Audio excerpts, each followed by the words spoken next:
The water, the whale sharks experience, the snorkeling experience. Oh, hi. Jana and I have just come back from vacation. We were in Cancun for a week. You can see we're drying out all of our flippers and stuff. And of course, when we left, we loaded our bags with summer wine. And, you know, we really enjoy our wine in the summertime. So we thought we'd talk a little bit about it. And we make 3 wines that I like to drink when it's warm. And that's our rosé, which I have right here right now, the Sauvignon Blanc, and our Riesling. And all of these wines have good acidity. They're not overly sweet. They're fresh, and they're wines that are just great in the summertime. And in today's world, so many California wines, because we have so much sun here, are made in a higher alcohol style, higher than what we make. But the best thing that I find to do in that situation is just reach into the ice bucket, grab a piece of ice, and put it in the wine. It just, the temperature of the wine is so much more important than you think. And if the wine gets too warm, and if it's made in that heavier style, it just drags you down. It's no longer a summer wine. And so a little bit of ice will lighten the alcohol. It freshens up the wine.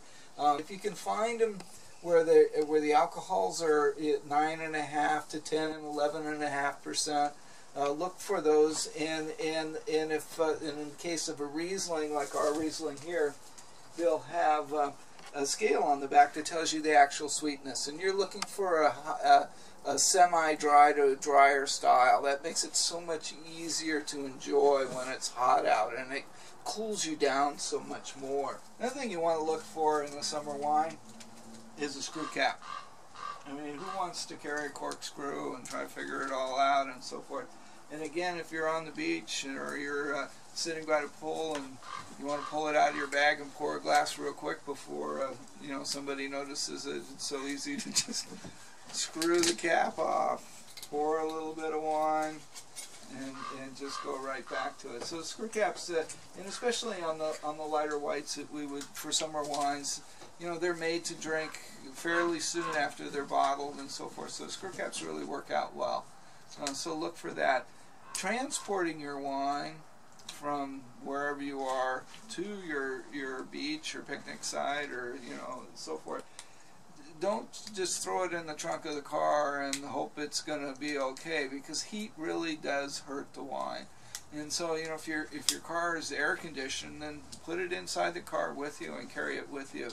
If you've got some ice packs, bring them along, or something to keep the wine cool. It's really kind of important to keep it cool. So after you're drinking your summer wines, and then it gets later in the evening, the sun starts going down, it's time for red wine. And of course, you're out there on the beach or you're at the local restaurant looking out over at the ocean, and they bring you the red wine and it's way too warm. And so again, don't be afraid to reach into that ice bucket, grab some ice, and just cool it down. It's going to taste so much better. And again, this wine is made at about 13.8, 14% alcohol. So a little bit of water isn't going to hurt it at all. In fact, it's going to be much more festive and drinkable, you know, as you start getting, if you're in Cancun, chips and salsa and so forth. So Jana, you need some too. Zip them down. And don't be afraid to ask for the ice bucket either.